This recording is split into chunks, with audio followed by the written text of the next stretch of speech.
دل کی دو کیفیتیں ہیں، ایک کا نام خوف ہے اور دوسری کا نام امید ہے۔ اور مسلمان ایمان ان دو کیفیتوں کے درمیان میں ہوتا ہے۔ الایمان بین الخوف والرجاء، ایمان والا جو ہوتا ہے اسے اللہ کا خوف بھی ہوتا ہے اور اپنے گناہوں کی وجہ سے خوف بھی ہوتا ہے۔ جناب رسول اللہ صلی اللہ علیہ وسلم ایک صحابی کی عیادت کے لیے گئے جو مرض الموت میں مبتلا تھا۔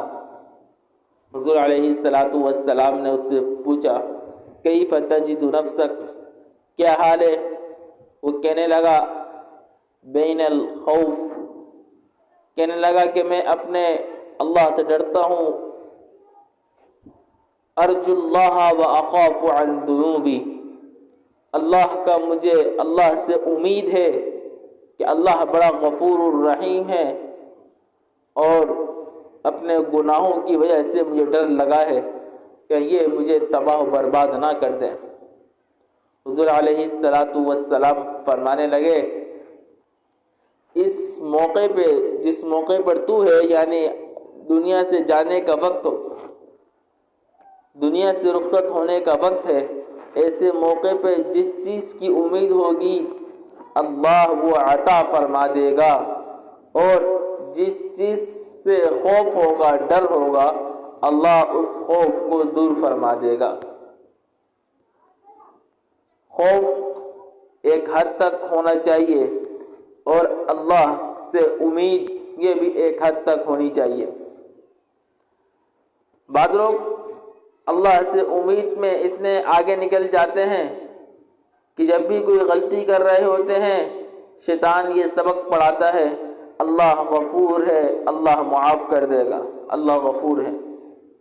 جناب علی جان بوجھ کر نماز چھوڑ دی، وہ کہنا جی اللہ غفور ہے، اللہ معاف کر دے گا۔ بات چل رہی تھی، باتوں کے درمیان کسی کی غیبت آ گئی، اور یہ صاحب بچنا چاہتے بچ جاتے، لیکن کہا چلو یار بعد میں معافی مانگ لیں گے، بعد میں معافی مانگ لیں گے۔ ہاں، کسی پہ الزام لگانا، کسی پہ کوئی بات، بس بعد میں معافی مانگ لیں گے۔ اللہ کے نبی علیہ السلام نے ایسے آدمی کے متعلق فرمایا وَالْعَاجِزُ مَنْ أَتْبَعَ نَفْسَهُ هَوَاهَا وَتَمَنَّى عَلَى اللَّهِ، کہ یہ عاجز انسان ہے، یہ بیوقوف انسان ہے جو اپنی خواہشات کی پیروی کر رہا ہوتا ہے اور اللہ سے امیدیں باندھ رہا ہوتا ہے کہ اللہ معاف کر دے گا، اللہ معاف کر دے گا۔ ہاں، گناہ سے پہلے امید کرنا یہ امید نہیں ہے، یہ خواہش پرست ہے۔ کبھی اللہ ناراض ہو گیا، پچھلے ماضی کی نمازیں چھوٹ گئیں، اللہ سے معافی مانگنے بیٹھے ہیں تو اللہ سے معافی مانگ لی، اب اللہ سے امید رکھیں کہ اللہ معاف کر دے گا۔ گناہ ہو گیا، بعد میں توبہ کر رہے ہیں تو یہ بات ذہن میں ہو ان اللہ یغفر الذنوب جميعا، کہ اللہ سارے گناہوں کو معاف کرنے پر قادر ہے، اس اللہ نے سب معاف کر دیے، بس میں نے اللہ سے معافی مانگ لی، پکی امید ہو۔ لیکن گناہ کرنے سے پہلے کبھی اس بات ذہن میں نہ آئے، ایسے آدمی کو حضور علیہ السلام کہہ رہے ہیں یہ عاجز انسان ہے، یہ بیوقوف انسان ہے۔ اللہ کا خوف بھی ہونا چاہیے، لیکن اتنا خوف ہو جو ہمیں گناہوں سے روک دے۔ اگر اللہ کا خوف غالب آ جائے تو انسان نا امید ہو جاتا ہے۔ وَمَن يَقْنُطُ مِن رَحْمَةِ رَبِّهِ إِلَّا الضَّالُّونَ، کہ اللہ کی رحمت سے صرف گمراہ لوگ میں مایوس ہوتے ہیں، جو گمراہ ہوتے ہیں وہی اللہ کی رحمت سے مایوس ہوتے ہیں، جو ہدایت والے ہوتے ہیں وہ اللہ کی رحمت سے کبھی بھی مایوس نہیں ہوتے۔ اللہ سے پکی امید ہونی چاہیے۔ اللہ کے نبی علیہ السلام ہمیں سکھلا رہے ہیں اللهم اقسم لنا من خشيتك ما تحول به بيننا وبين معصيك، میرے مولا ہمیں اپنا خوف اتنا نصیب فرما دے جس خوف کی وجہ سے ہم گناہوں سے بچ جائیں، جو خوف تیرا خشیت اتنا ہو جو ہمیں گناہ سے روک دے، بس اتنا خوف چاہیے۔ اگر زیادہ اللہ کا خوف ہو گیا تو یہ آدمی مایوسی کی طرف جائے گا، اس کی کیفیت تبدیل ہو جائے گی۔ آقا علیہ السلام کو اللہ کی معرفت سب سے زیادہ تھی، حضور نے فرمایا لو اعلم ما تعلمون لضحکتم قلیلا ولبکیتم کثیرا، اگر جو مجھے معلوم ہے وہ تمہیں معلوم ہو جائے، جو میں جانتا ہوں اللہ کی معرفت، اللہ کی ذات کو پہچانتا ہوں، اللہ کی قدرت کو پہچانتا ہوں، میں نے جو اللہ کی صفات کے مناظر دیکھے ہیں، جو معرفت مجھے حاصل ہے، وہ اگر تم لوگوں کو ہو جائے لضحکتم قلیلا، تم بہت کم ہنسو، ولبکیتم کثیرا، بہت زیادہ تم رونا شروع ہو جاؤ۔ ہاں، تم اپنے موٹے موٹے بستروں پہ وما تلذذتم علی الفرش، تم بستروں پہ لذت لینا چھوڑ دو، تم ایسا تمہارا یہ عالم یہ حال ہو جائے۔ لیکن یہ بھی اللہ کی مہربانی ہے کہ اللہ نے ہمارے سامنے وہ ساری چیزیں لے کے نہیں آئے جو حضور کے سامنے تھی، ورنہ ہم دنیا کے کسی کام کے نہ رہتے، ہر وقت رونا دھونا لگا رہتا اور آدمی بہت پریشان ہو جاتا۔ نہیں سمجھ آئی میری بات؟ ایک بادشاہ ہے جس کے متعلق مشہور ہے کہ اس کے اشاروں پہ لوگوں کے فیصلے ہو جاتے ہیں، جس سے ناراض ہوتا ہے اسے اشارہ کرتا ہے وہیں قتل کر دیا جاتا ہے۔ جو آدمی اس بادشاہ کو پہچانتا ہے، جب اس کے دربار میں اس کی پیشی ہوتی ہے، اس کے ہاتھ کانپ رہے ہوتے ہیں، اس کی ٹانگیں کانپ رہی ہوتی ہیں، کہیں ایسا نہ ہو میرے متعلق کوئی اس کا اشارہ ہو جائے اور میری گردن کاٹ دی جائے۔ اور اسی دربار کے اندر کوئی چھوٹا ناسمجھ بچہ آ جائے جسے بادشاہ کے متعلق کچھ پتہ ہی نہیں، وہ بالکل آسانی سے ہوگا، نہ خوف کی حالت ہوگی نہ پریشانی، بلکہ وہ بچوں والی حرکتیں کرے گا۔ کیوں؟ اسے پریشانی کیوں نہیں ہو رہی؟ اسے بادشاہ کی معرفت نہیں، یہ بادشاہ کے مزاج کو پہچانتا نہیں۔ اسی وجہ سے حضور علیہ السلام کے متعلق آتا ہے کانا متواصل الفکرہ، کانا دائم الفکرتی و متواصل الاحزان، حضور ہمیشہ ایک مستقل فکر میں ہوتے تھے اور غم کے میں ڈوبے ہوئے ہوتے تھے۔ حضور کو اللہ کی معرفت حاصل تھی، ڈر لگا ہوا تھا کہیں ایسا نہ ہو کہ کوئی کام ایسا ہو جائے جو اللہ کی شان شیان نہ ہو، کوئی اللہ کا ناراض نہ ہو جائے۔ اسی فکر میں عام آدمیوں کا خوف تو یہ ہوتا ہے کہ وہ اللہ سے جہنم سے ڈریں اور جہنم کے عذاب سے ڈر کر عمل پر آ جائیں، لیکن انبیاء کا، صدیقین کا، صلحاء و مشائخ کا خوف اس بات کا نہیں ہوتا کہ اللہ جہنم میں ڈال دے، بلکہ آگ میں جلنا ان کے لیے آسان ہوتا ہے، لیکن اللہ کی شان کوئی کام نہ ہو، اللہ ناراض ہو جائے، یہ کام ان کے لیے اس سے زیادہ سخت ہوتا ہے کہ میرے کسی عمل کی وجہ سے میرا مولا ناراض نہ ہو جائے۔ تو اللہ کا خوف وَلِمَنْ خَافَ مَقَامَ رَبِّهِ جَنَّتَانِ، اللہ کا قرآن بتا رہا ہے کہ جو اللہ سے ڈر گیا اسے جو جنتیں ملیں گی، 2 باغات ملیں گے، نہریں بہری ہوں گی، مزے کرے گا۔ فَأَمَّا مَنْ طَغَىٰ، جو آدمی اللہ سے نہیں ڈرا بلکہ خواہشات پر آ گیا، سرکشی پر آ گیا، مؤذن نے کہہ دیا حی علی الصلاۃ، نماز کا وقت ہو گیا، یہ گرم بستر میں اور گھس کے بیٹھ گیا کہ صبح ٹھنڈے پانی سے وضو کرنے کی ہمت نہیں، یہ سرکشی پر آ گیا ہے، یہ گناہ میں آ گیا ہے، یہ غیبت کے اوپر آ گیا ہے، یہ بات پہ اس کی غیبت کرتا ہے، یہ اس کی اپنی زبان جب کھولتا ہے سامنے والوں کے دل کو توڑ دیتا ہے، یہ گناہوں میں لگ گیا۔ فَأَمَّا مَنْ طَغَىٰ، سرکشی پر آ گیا۔ ہمارے یہاں جو ملک پاکستان کے خلاف حکومت کے خلاف روڈوں پر آ جائے اور ہتھیار اٹھا لے، کہا جاتا ہے سرکش لوگ ہیں۔ اللہ یہ بتا رہے ہیں کہ میری سرکشی یہ ہے کہ تم میرے احکامات کو توڑ دو۔ فَأَمَّا مَن طَغَىٰ وَآثَرَ الْحَيَاةَ الدُّنْيَا، اور آخرت کو چھوڑ دیا، دنیاوی زندگی کو ترجیح دینا شروع ہو گیا، دنیا کو ترجیح دے رہے۔ فَأَمَّا مَن طَغَىٰ وَآثَرَ الْحَيَاةَ الدُّنْيَا، پھر کیا ہوگا؟ فَإِنَّ الْجَحِيمَ هِيَ الْمَأْوَىٰ، جہنم اس کا ٹھکانہ بن گیا، جہنم اس کا ٹھکانہ ہو گیا۔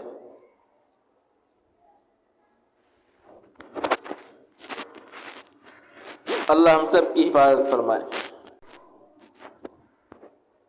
جب اپنے رب سے ڈر گیا، وَنَهَى النَّفْسَ عَنِ الْهَوَىٰ، اور اپنے نفس کو خواہشات سے، حرام کاموں سے، اللہ کو ناراض کرنے والی چیزوں سے اپنے آپ کو روک لیا، فَإِنَّ الْجَنَّةَ هِيَ الْمَأْوَىٰ، یہ جنت اس کا ٹھکانہ ہے، جنت اس کا ٹھکانہ ہے۔ بس ہم نے دیکھنا یہ ہے کہ ہم ہمارے اعمال، اپنے اعمال کو دیکھنا ہے، اس میں اللہ کو ناراض کر رہے ہیں یا اللہ کو راضی کر رہے ہیں، اور یہ دونوں صفات اپنے میں لے کر آنی ہے۔ اللہ کا خوف، یہ اللہ سے مانگیں، اللہ کا خوف بھی ہو، اللہ سے امید بھی ہو، اللہ سے امید بھی ہو۔ جوانی کے اندر اللہ کا خوف غالب ہونا چاہیے، بڑھاپے کے اندر اللہ سے امید غالب ہونی چاہیے۔ جو زندگی تھی وہ گزر گئی، اللہ سے معافی مانگیں اور اللہ سے امید رکھیں کہ اللہ معاف کر دے گا، ہاں اللہ معاف کر دے گا۔ وَأَمَّا مَن تَابَ وَعَمِلَ عَمَلًا صَالِحًا، اللہ قرآن میں ایک جگہ فرما رہے ہیں جس نے توبہ کر لی، وَآمَنَ ایمان لے کر آ گیا، وَعَمِلَ عَمَلًا صَالِحًا اور نیک اعمال شروع کر دیے۔ تین چیزیں۔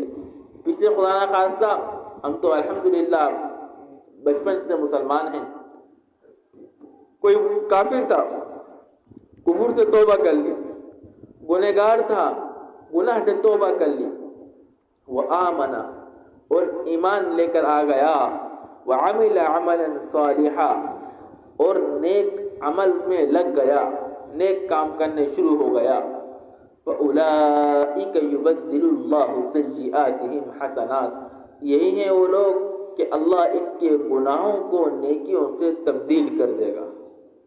سبحان اللہ، قربان جائیں اللہ کی رحمت پہ۔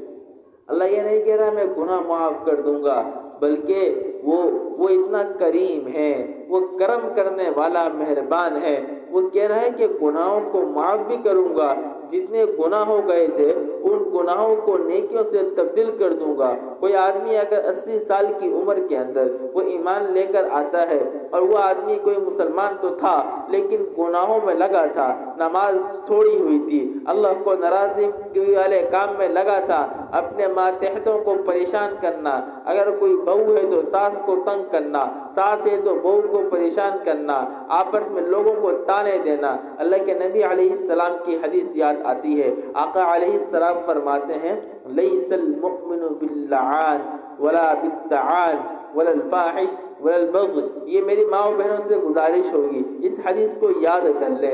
حضور فرماتے ہیں کہ دیکھو ایمان والا لیس المؤمن باللعان، ایمان والا لعنت کرنے والا نہیں ہوتا۔ جو بات بات پہ لعنت کرتے ہیں، خدا کی لعنت لعنت لعنت لعنت کر رہے ہوتے ہیں، بچوں پہ غصے میں لعنت والے الفاظ اس پہ لعنت کر رہے ہیں، ہمارے لیس المؤمن باللعان، مومن کثرت سے لعنت نہیں کرتا، ولا بالطعان، اور مومن یہ طعنہ دینے والا نہیں ہوتا کہ بھئی تو ہاں جی پہلے تو بڑا ایسا تھا، ایسا ہو گیا، بڑی حاجن بن گئی، بڑی نمازن بن گئی، اب یہ طعنے نہیں، جو اس کی پچھلی زندگی گزر گئی، کسی نے ہمیں کچھ کہا تھا، اب دوبارہ وہی چیز اس میں پائی جا رہی ہے، اب ہونا یہ چاہیے ہم طعنہ دے کر اپنا بدلہ نکالیں، لیکن اللہ کے لیے معاف، کوئی طعنہ نہیں، کوئی طعنہ نہیں۔ کہ مومن کی صفت ہے لعنت بھی نہیں کرتا، طعنے بھی نہیں دیتا، ولا البغي ولا الفاحش ولا البغي، اور بیہودہ کام بھی نہیں کرتا،